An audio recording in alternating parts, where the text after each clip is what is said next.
Marcus Thompson had always been the type of person who believed rules were meant for other people. At 28 years old, he worked as a marketing executive in London and prided himself on being someone who could talk his way out of any situation. His friends often joked that Marcus could convince anyone of anything, and he wore this reputation like a badge of honor. On this particular sunny Thursday morning in June, Marcus was rushing through the streets near Buckingham Palace, already 15 minutes late for what could be the most important client meeting of his career. His phone buzzed constantly with messages from his boss, each one more urgent than the last. The pressure was mounting, and Marcus felt his usual confidence beginning to crack under the weight of potential failure. As he hurried along the palace grounds, Marcus noticed a small crowd of tourists gathered around one of the famous Queen's guards mounted on his magnificent black horse.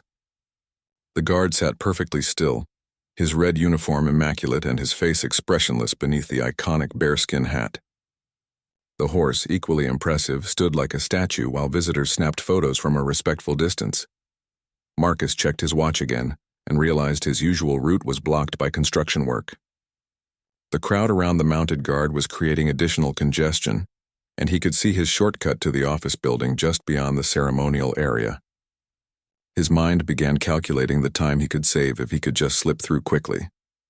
Looking at the scene, Marcus noticed how the tourists maintained their distance from the horse and guard.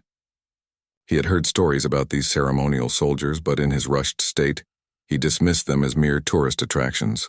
After all, how serious could they really be about their duties when they were essentially living statues for photos? The horse occasionally shifted its weight or flicked its tail, but otherwise remained remarkably still. Marcus observed that the guard never acknowledged the crowd, never moved his head, and certainly never spoke. To someone like Marcus, who was used to bending rules and finding shortcuts, this seemed like an opportunity rather than a boundary to respect. His phone rang again, and he could hear his boss's voice even before answering. The client was already at the office, growing impatient, and Marcus's entire promotion depended on landing this account. The stress was making him sweat despite the cool morning air, and he could feel his carefully styled hair beginning to stick to his forehead. As Marcus ended the call, he made a decision that would change his morning completely.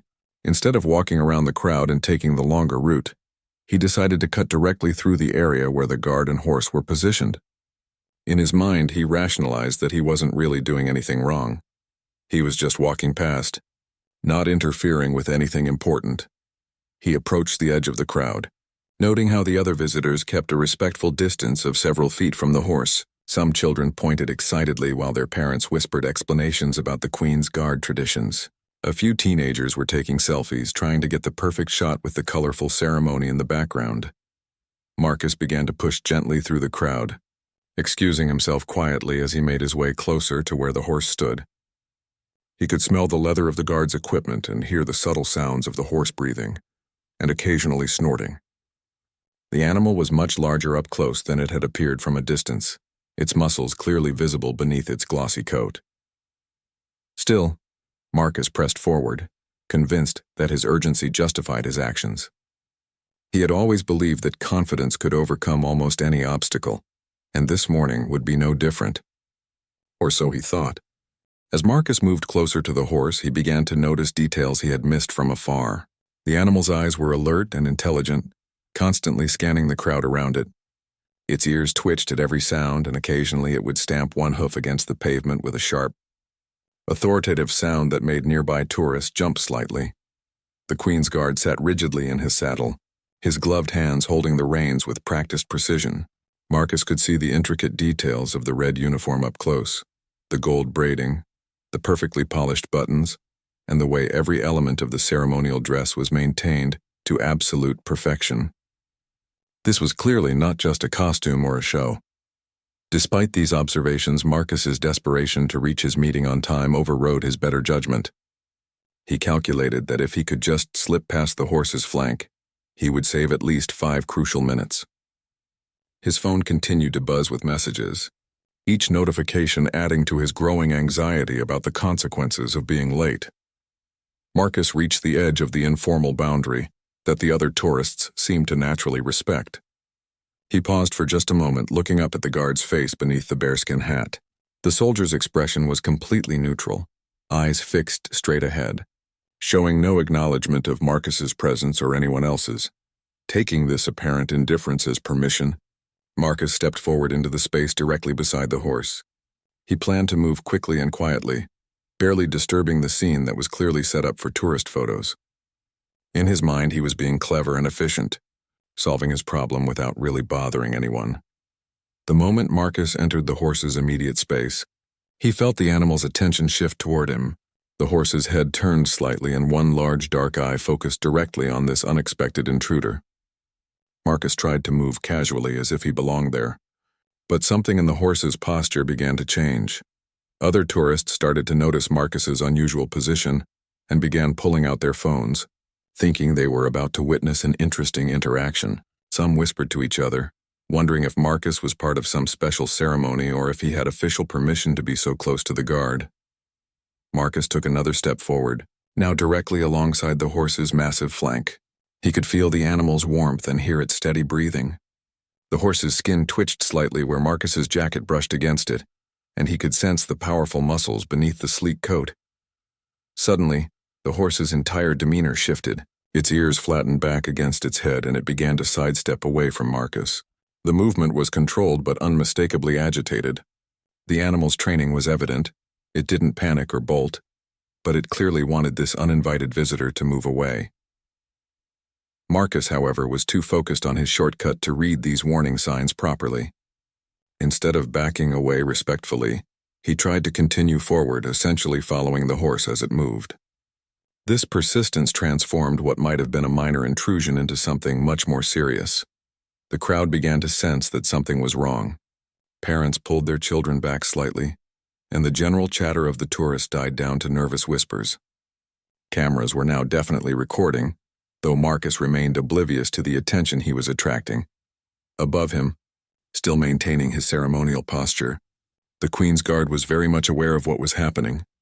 Though his training required him to remain statue-like during his duty, he was a highly trained soldier, not a decoration. His eyes, though fixed forward, were tracking the situation developing below, and his hands made subtle adjustments to the reins. Marcus made his critical error when he decided that the horse was simply being uncooperative. Instead of recognizing the animal's clear signals to back away, he reached out to place his hand on the horse's neck, thinking he could somehow calm it or guide it back into position so he could pass. The moment Marcus's hand made contact with the horse's neck, everything changed. The horse, trained for ceremonial duties but still a powerful military animal, reacted instinctively to what it perceived as an aggressive approach from a stranger. Its training included protocols for dealing with potential threats, and Marcus had just crossed a line he didn't even know existed. The horse's response was swift and decisive. It swung its massive head toward Marcus, teeth bared in an unmistakable warning. The movement was so sudden and powerful that Marcus stumbled backward, his confident facade cracking as he realized he had seriously misjudged the situation. The animal's eyes, previously calm and observant, now showed clear agitation. For the first time since Marcus had approached, the Queen's Guard above responded to the situation. Without breaking his formal posture or changing his forward-facing gaze, the soldier's voice rang out with crystal-clear authority that cut through the morning air like a blade. "Stand back!" The command was delivered with such force and precision that every person within 50 feet immediately froze. This was not the voice of someone playing a role for tourists. This was a trained military professional giving a direct order. Marcus, startled by the sudden vocal intervention, looked up at the guard with a mixture of surprise and growing concern. The soldier's face remained expressionless, but there was an unmistakable air of controlled power about him that Marcus had completely failed to recognize earlier. The crowd of tourists, who had been watching with growing unease, now began to back away more deliberately. Parents scooped up small children, and several people started recording video on their phones, sensing that they were witnessing something unusual and potentially significant. But Marcus, rattled by the horse's aggressive posture and the guard's commanding voice, made another crucial mistake. Instead of immediately stepping back and apologizing, his embarrassment and the pressure of his late meeting caused him to react defensively. "Look, I'm just trying to get to work," Marcus called up to the guard. his voice carrying a tone of irritation that showed he still didn't understand the seriousness of his situation. "I'm not trying to cause any problems here." The horse, already agitated by Marcus's initial approach, responded to his raised voice and continued presence by taking a more aggressive stance. It stamped both front hooves against the pavement with sharp, echoing sounds that made several tourists gasp and move even further back. The Queen's Guard, maintaining his discipline but clearly managing a deteriorating situation, issued another command. "Move away from the horse now." Each word was pronounced with military precision, and there was no mistaking the serious nature of the instruction. Marcus finally began to realize that he was not dealing with a tourist attraction or a ceremonial display. The professionalism and authority in the guard's voice, combined with the horse's increasingly agitated behavior, started to penetrate his self-centered focus on his meeting. However, as he began to step back, Marcus's foot caught on an uneven section of pavement. His arms windmilled as he tried to maintain his balance, and in his flailing, his briefcase swung toward the horse's flank. The trained military horse interpreted this sudden movement and the approaching object as a potential attack. Its response was immediate and overwhelming. The animal reared up on its hind legs, its front hooves pawing at the air just inches from where Marcus stood. The sight of nearly 1,000 pounds of powerful horse rising above him finally broke through Marcus's stubborn misunderstanding of the situation. His face went white as he scrambled backward, his expensive shoes slipping on the smooth pavement as he desperately tried to put distance between himself and the now clearly dangerous situation he had created. The crowd let out a collective gasp, and several people screamed. The dramatic scene of the rearing horse with its ceremonial rider was both magnificent and terrifying to witness. Cameras captured every moment as Marcus's morning shortcut transformed into a very public lesson about respecting boundaries and authority.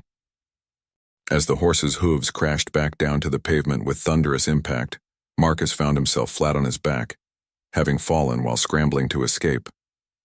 His expensive suit was now dirty and rumpled. His briefcase had spilled open across the ground, and important documents were scattered in the morning breeze. The Queen's Guard, demonstrating remarkable horsemanship, had remained perfectly seated throughout the horse's dramatic display. Within seconds, he had the animal back under control. Though both horse and rider remained alert to any continued threat from Marcus or anyone else who might approach inappropriately. Marcus lay on the ground for a moment, his heart pounding as he stared up at the imposing figure above him. The reality of what had just happened was starting to sink in. He had not only failed to take his shortcut, but he had also created a scene that was being recorded by dozens of tourists and would likely end up on social media within minutes. "Sir, you need to move away from this area immediately." The guard's voice was now slightly less thunderous but no less authoritative. The tone suggested that this was not a request or a suggestion. It was a final warning before more serious consequences might follow. As Marcus struggled to get back on his feet, he noticed that several police officers were approaching rapidly from different directions. Apparently, the commotion had attracted the attention of the security personnel who constantly monitored the area around Buckingham Palace. His simple plan to save time was rapidly becoming a much larger problem. The first officer to reach the scene was a stern-looking woman in her 40s who immediately took control of the situation. "What's the problem here?" she asked, her eyes moving between Marcus, who was still brushing dirt off his clothes, and the Queen's Guard above. This gentleman approached the horse despite clear boundaries and ignored verbal warnings to maintain distance, the guard reported, his voice now back to a more conversational but still professional tone. "The animal was forced to defend itself when he made physical contact."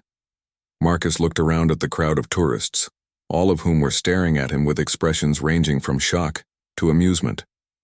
Several were clearly still recording video, and he could already imagine how this incident would look to anyone watching online.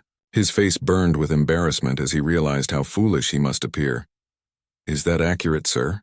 the police officer asked Marcus directly, her tone suggesting she already knew the answer but wanted to hear his version of events. I was just trying to get to work," Marcus stammered, finally beginning to understand the magnitude of his mistake. "I didn't realize. I thought it was just for tourists. I didn't know the horse would react like that." The officer's expression remained neutral, but Marcus could see she was not impressed with his explanation. The Queen's Guard and their horses are working military personnel, sir, not tourist attractions. There are clear protocols about maintaining appropriate distance from them. As she spoke, Marcus bent down to gather his scattered papers, many of which were now dirty or torn. His phone, which had been buzzing constantly with calls from his boss, lay cracked on the pavement where it had fallen when he hit the ground. The irony was not lost on him that his attempt to avoid being late had now made him not only later but also potentially unemployed. The police officer continued, "Interfering with the Queen's Guard and the performance of their duties is a serious matter. You're fortunate that neither you nor the horse were injured, but your actions could have had much more severe consequences." Marcus nodded miserably, realizing that his morning had gone from stressful to disastrous in just a few minutes. The client meeting he had been so desperate to attend was now completely impossible, and he would be lucky if the consequences stopped there. The crowd began to disperse as the immediate excitement died down, but many tourists continued to take photos and videos. Marcus knew that his humiliating encounter would likely be shared thousands of times before the day was over, making his poor judgment a matter of public record.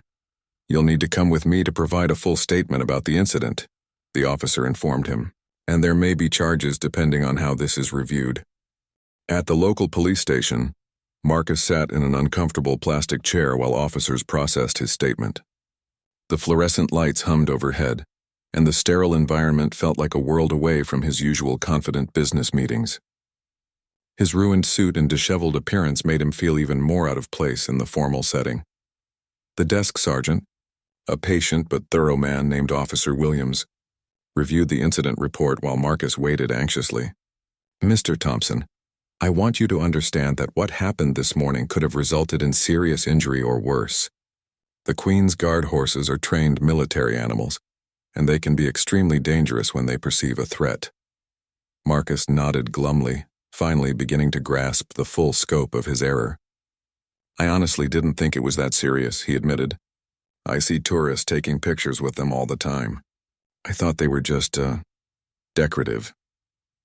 Officer Williams looked up from his paperwork with a slightly incredulous expression.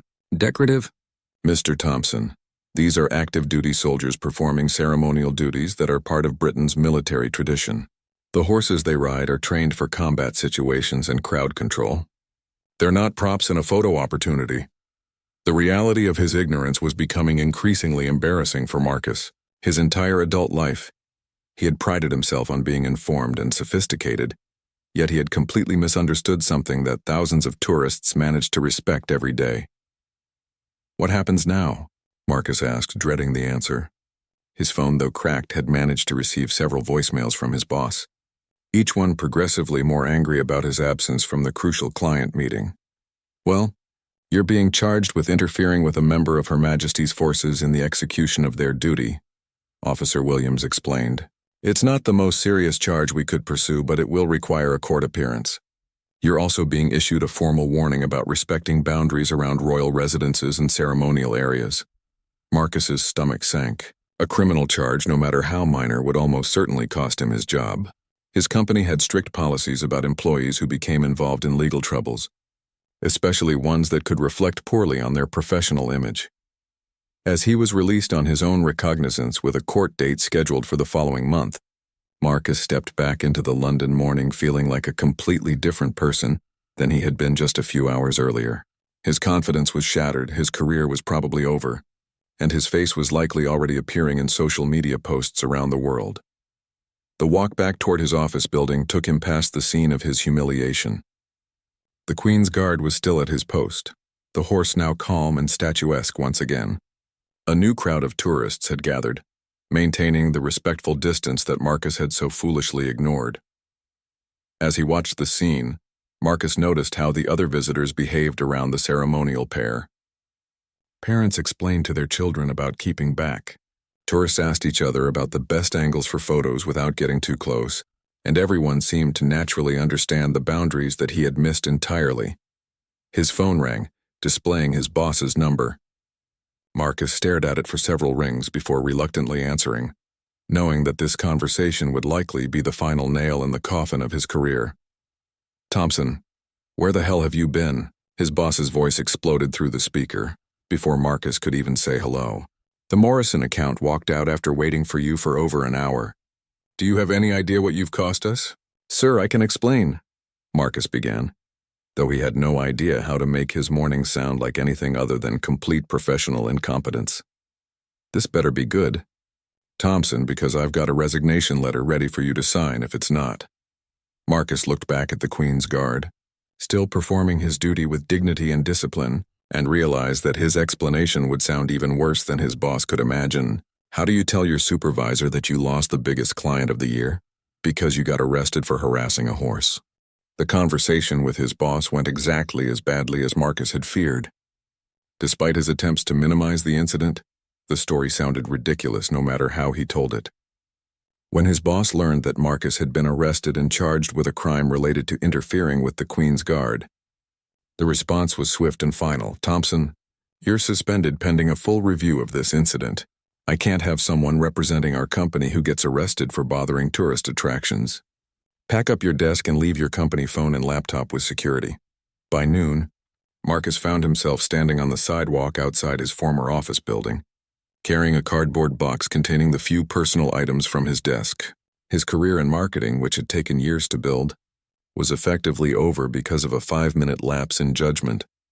The humiliation deepened when he arrived home to find his flatmate, Jamie, watching a video on his laptop with several friends gathered around. Mate, you're not going to believe this hilarious video of some idiot who tried to mess with one of the Queen's Guard horses, Jamie was saying as Marcus walked in.